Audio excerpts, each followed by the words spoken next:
Keegan, nice game for you tonight. Talk about just kind of this season, your role as a scorer on this team, and how maybe that's changed from the beginning of the year to now with all the kind of personnel changes around you. Yeah, I mean, it's different. I think we've added a lot of scores from the beginning of the year, then at the trade deadline. So it's been a different kind of year in sort of my role on the team. And like today, the ball started coming in more and pin downs and things like that. So I was able to take advantage of that. So that's just kind of been my thing so far this year. Has that been a difficult adjustment for you to make? A little bit, because pretty much my whole life in college, things like that, my first couple years I've been a scorer, been able to go on like big stretches of scoring and things like that. So it's been a little different this year, but I know like at the end of the day, like if I can get it done defensively, the offense will come and things like that. So you had a stretch where you took 2 games off with like an ankle injury, and you had like 5 days off, and I just wonder how much your 3-point shooting has been like really good since then. Did that time off help you to kind of work some things out? Yeah, because it was a struggle, just being able to jump off the ground and find a consistency with that. And a lot of times, like, it kind of felt like I was jumping off 1 foot in the air. So to be able to have that time to kind of get that right and just get my body right I feel like just helped me the rest of the year. So you did feel like the injury was affecting the way you were shooting the ball and probably doing other things too? Yeah, I mean, it affected me entirely, so that's the reason why was it 2 games? Yeah, it was off 2 games, yeah. Yeah. Okay. And how do you feel about where you guys are at right now as a group and just trying to like put things together with, kind of some new pieces? Yeah, games like this, you got to win. So, I mean, today was a big game for us, and we have a tough schedule coming up, so we got to beat some pretty good teams if we want to stay afloat in the Western Conference, because there's teams that are playing well behind us. So if we want to stay in, we got to beat good teams, and I think we're still waiting for that moment for that everything just clicks. You've added, some depth to this team with Jake and JV and Markel. Like, how much do you guys feel that as a group, knowing that, maybe there's a little more depth there? Defensively, you can for sure feel it. I think JV's established himself offensively so far, and Markel has been really good in his spot minutes. And I think Jake, he was really good with Memphis this year, and defensively he's been really good for us. And I know he's a good scorer offensively, and he was traded, so it's a thing where he just has to find his rhythm with the team. I guess lastly, do you feel like this group has the potential to be like a really good 3-point shooting team when you look at who's in that starting lineup now, with Zach in there, you shooting the 3 the way you're doing it now? Can you guys finish the year in a way that much better than you started it? We can be a good 3-point team. It's just we got to take the shots. I feel like a lot of time there's a lot of hesitation with everyone, and I feel like the first shot that we have is our best shot, and guys just got to get more comfortable taking those, and then we'll be fine. This game, how you guys played, and how you feel like things are maybe coming together with some new pieces around you. I think we could have got off to a better start, and I think we knew that. We didn't play our best ball, so especially after halftime, we kind of knew what adjustments needed to be made, kind of slow the game down, play simple, and just take what they gave us. Doug didn't like some of the alley-oops and the lobs that were getting thrown around. Mm-hmm. Did he let you guys know that? Oh, for sure. But I think, as players, you kind of already know, like, in the moment, what's a good pass, what's a bad pass. So, and I think he just addressed it as well, like, as games get closer and, it's possession by possession games, just want to be smarter with the ball and, take some of those opportunities we get and convert them. How good was it to see Keegan kind of get a rhythm? It's just his 4th 20-point game of the season and his first since like the end of November.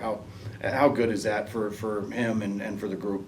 Definitely good to see him rolling. I mean, anytime anybody has it going, you feel good for him. So with him out there knocking down shots and being who he is for us, definitely big. obviously every night won't be said guy's night. So, when anyone has a role, and kind of just let them flow with it. But definitely huge to see him get it going.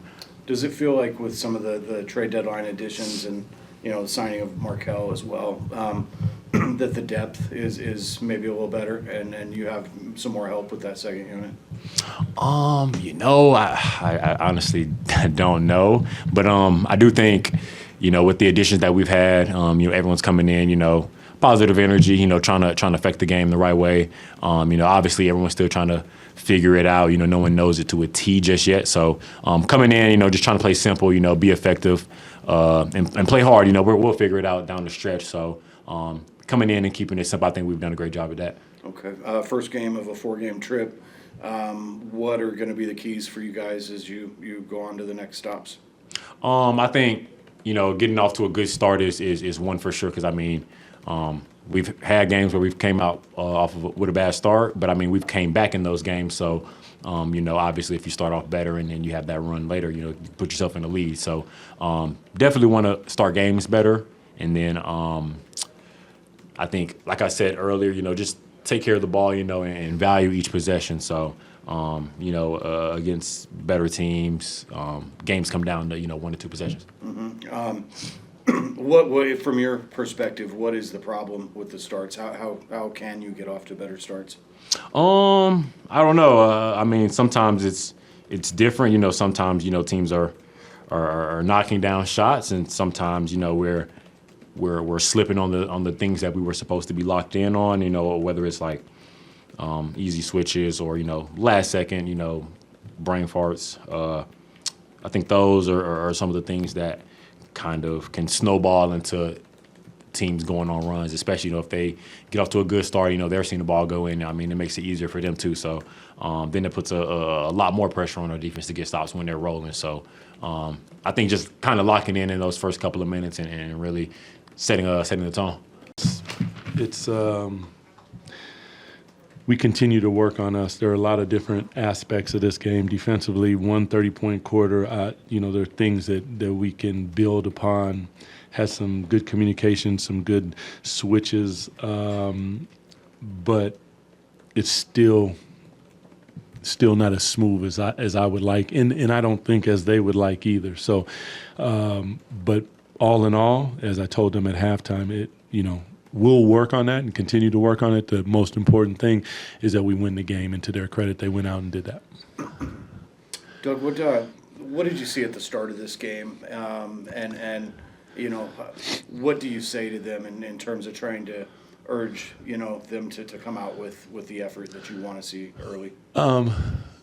It's more about being simple, but not working your way into a game. And I think that we have guys in that lineup who have done a lot in this league, and dynamic scores, and we have to keep the game simple, playing to our strengths, and one of those is playing through Domas, especially in the half court, and allowing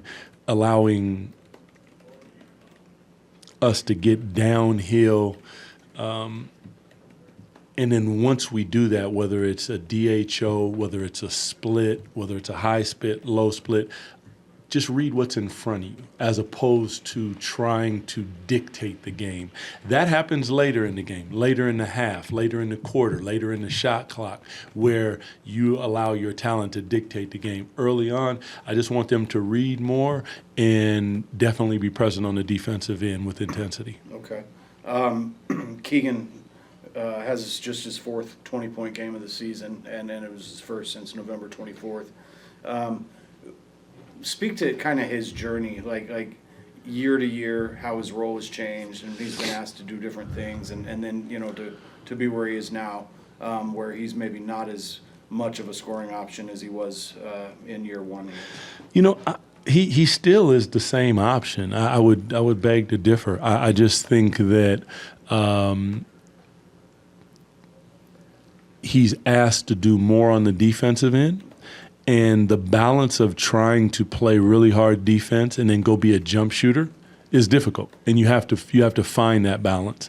Not to mention on DHOs and different things, he's learning and continuing to learn how to read. And tonight he was spectacular. They were going under. He stopped behind the screen. He didn't hedge out to where all of a sudden he finds himself in trouble. He stopped behind the screen, saw that the guy went under, took an escape dribble, and he's knocking it down. These are things that we're working on when we do have practice. So to watch them translate to the game for him, I think we'll continue to build a comfort zone for him that hopefully we see more nights like this. Okay, and I've asked you before about him taking those 2 games off back in like the beginning of January, and since then he's at like, I want to say around 39% from 3. How beneficial do you think that time off was for him just to get his body right? He was talking about how he felt like he was jumping off the field a lot of times. So, I mean, one thing that you'll find about Keegan is he doesn't really complain, and he's a quiet kid, so you don't know. I push him and prod, and he laughs a lot, but he probably hates it. But it's my way to deal with him and bring out what I feel is inside of him. And there's a lot of good stuff in him, man. Like, there's a quiet storm. My grandmother would say, still waters run deep. And I think when I look at him, there's an intensity inside of him, especially on the defensive end, that I really like. And it looks like he's beginning to find his way. DeMar found him a couple times on the weak side, and he knocked him down, and there was just no hesitation in what he was doing tonight, even turning the corner. And that's the type of Keegan Murray we need. okay. The lobs, errant alley-oop passes, you didn't look very happy with some of that stuff. Is that what those were? They were errant, yes. Okay, yeah. I'm never going to get on these guys for trying to do the right thing. And, today's basketball is a little different. I mean, the way that Malik did the last one was he drove until he was stopped, and he was fouled. And those are the things that we have to do. But I will say they are playing for each other. All of those passes were to a teammate. So, yeah, they didn't go through. I'm not gonna kill them. I appreciate it as an ex-player. Like, we would joke about it. So I'm sure we'll find a way to make it really bad on video, and they will enjoy it and laugh a lot. So it's. Like, does it hurt in the moment? Yeah, it does. Does it hurt momentum? Yeah, it does. But we have to learn these painful lessons, and luckily not at the cost of winning the game. Game 1 of a 4-game trip here, some big games, ahead of you. Yeah. How are you feeling about, where you're trying to get this group to go? You played Utah tonight. You had Charlotte the last time out. Yeah. I know you're working on some things and trying to get, trying to build something. How are you feeling about how that's going? I'm feeling like we're in a perfect position. Like, we need those type of tests. We need to face the teams that we're going to face, because if we're going to go where we want to go, that's what we got to do. There's no ducking it. And whatever that result is, you lick your wounds, because you get wounds, win or loss. So. I'm all for it. I think that there are certain aspects of our game that we're improving in. There's certain aspects of our game that we continue to work on, and that's been my message to them. We are here to work on us, even towards the end of the game. Like, I'm telling them, get up into the ball. I know we're up, but the point isn't that we're winning. The point is that we need to work on ourselves, not the opponent. Don't worry about who's across from us, because the next game it'll be somebody else. The jersey will change, but we will remain the same, and we need to work on ourselves. That's the bottom line.